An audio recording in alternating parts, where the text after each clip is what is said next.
Ladies and gentlemen, some of you might remember I did a couple of videos on China and how the fentanyl is coming into the US and the last time Trump saw the leader of China, he said he agreed to, try to stop more of this fentanyl from reaching the US.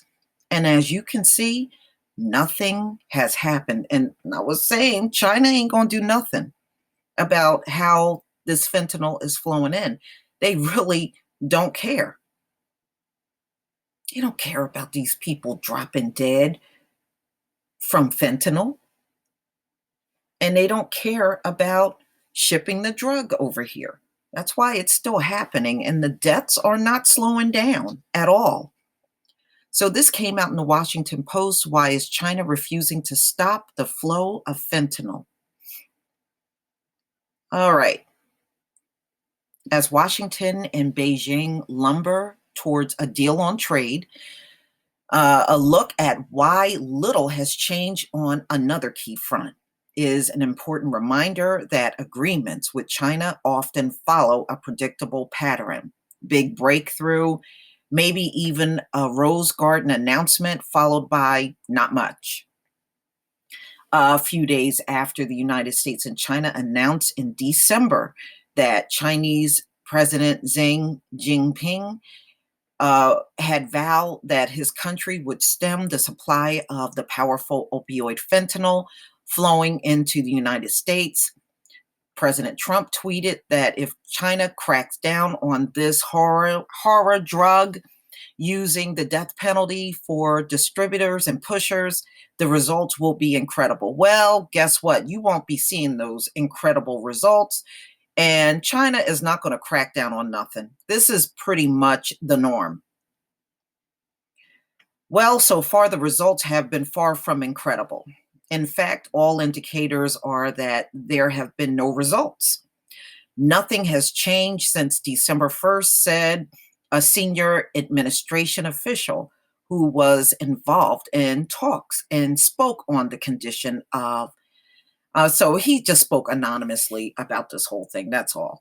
Fentanyl and its many analogs continue to flood the United States. On January 31st, U.S. Customs and Border Protection officials announced the largest seizure of fentanyl powder and pills ever, a 254-pound shipment in a truck hauling cucumbers from Mexico. The shipment, law enforcement officials noted, was enough to administer lethal doses to 100 million Americans. The senior administration official said it was assumed that the shipment originated in China, which is the main source of fentanyl coming to the United States and Mexico as well. According to the Drug Enforcement Administration, which is the most ineffective government agency on the planet, they have not stopped any type of drug addiction in this country. They have not stopped the flow of any drug. And they have been around, y'all, for over 50 years. Okay. There are several reasons China is not helping. First, according to the U.S. China Economic and Security Review Commission, China doesn't do a good job of regulating its chemical and pharmaceutical industries.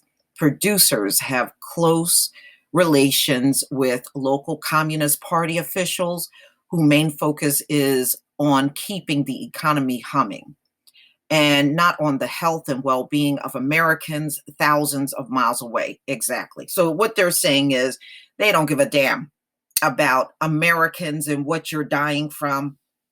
They are concerned with themselves and their economy. There you go.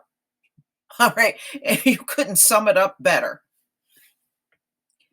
If given the choice between shuttering a profit-making narcotics syndicate and foregoing tax revenue and jobs or letting it slide, many officials in China choose to let it slide. So the officials, political officials in China don't give a damn about Americans overdosing and dying from fentanyl. I mean, look, there's no other way of saying it. Second, despite Xing's promises to do more, there have been no serious push from the top of the Communist Party to break the logjam. Fentanyl is hard to stop because most countries, including China and the United States, place specific chemicals on a controlled list. All you have to do to keep a fentanyl like drug off the list is to tweak a few molecules, and voila, you've made another legal variety. Y'all don't count on China for nothing. China, only thing they're going to do is keep flowing that shit in and making millions, possibly billions off of it every year. So even though China has added more than 35 analogs to its controlled list over the past 2 years, other fentanyl like substances continue to be made legally in China. To remedy this, the senior administration official said the United States has asked China to establish fentanyl and all of its derivatives as their own class of drugs, thereby making any new analog illegal as well. But China so far has declined to do so. They're not going to do it though. One thing about China, they don't do. They're one of the countries that don't do what America asks. They have a history of this.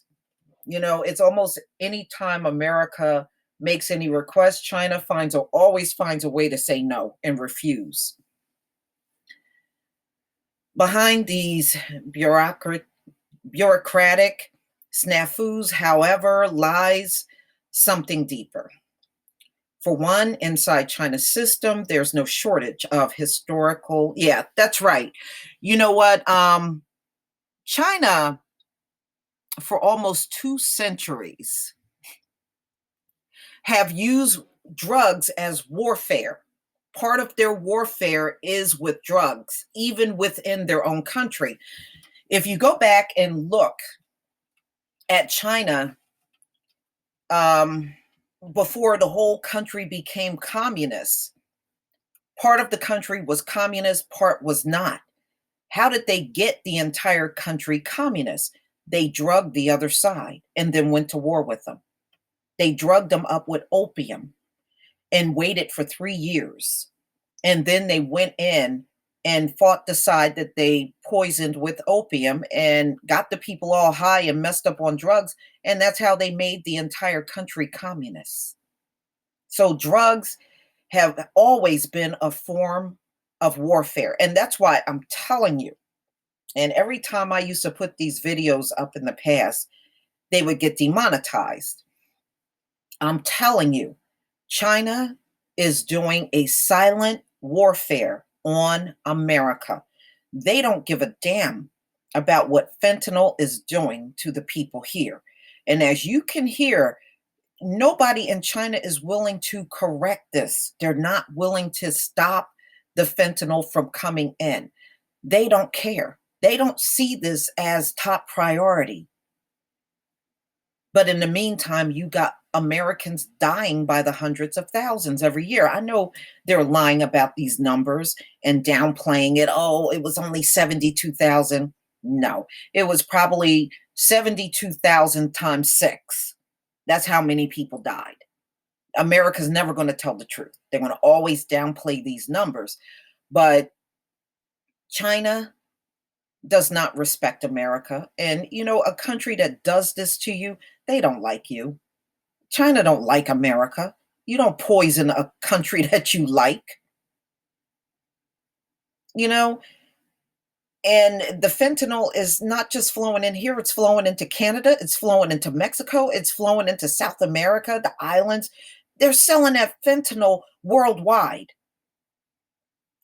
And you can't really entirely be mad at China when the demand for the drug is high in the US, despite the fact that you got a high astronomical amount of deaths going on in America. The demand is still high for this shit.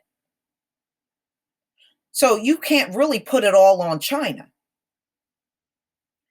So, December 3rd, 2 days after Trump announced his fentanyl deal with Zing, which was not no deal, y'all, it was all verbalized. Nothing was put in writing. The state run Global Times repurposed that line, arguing that only if the United States cuts its dependence on drugs. Exactly. If you cut the drugs off, you got so many junkies in America, they'll just find another way to get the drug, or they'll just start getting high on something else.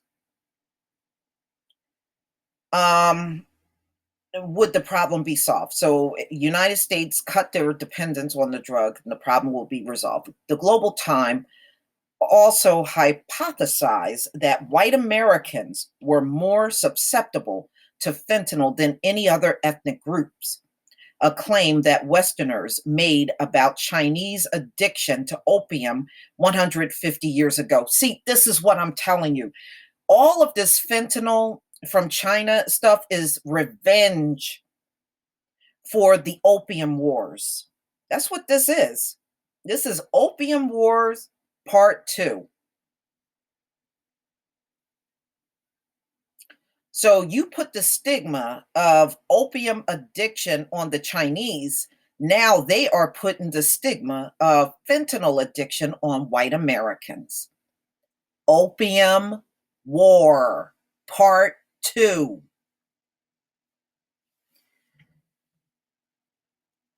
In addition to historical baggage, huge gaps persist in policing cultures of the two nations. American law enforcement officials complain that China's police are not crime fighters, but rather protectors of the Chinese Communist Party. Well, American law don't need to talk about anybody's form of policing when policing is so bad in this country. So that's my answer to you. Chinese police gripe that US law enforcement is not sensitive to China's core interests. Tensions date back to 1990 when, following the Tiananmen Square crackdown on student-led protests, a federal judge in California allowed a convicted Chinese drug dealer to stay in the United States because the drug trafficker feared execution back home. In recent years, the United States have frustrated Beijing's attempt to expand Xing's crackdown on corruption to the United States.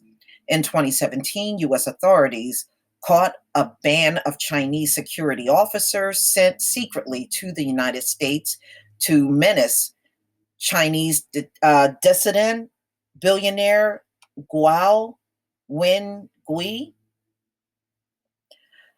A year earlier, the United States refused to send back to China the brother of a senior Chinese official who had been arrested on corruption charges in Beijing.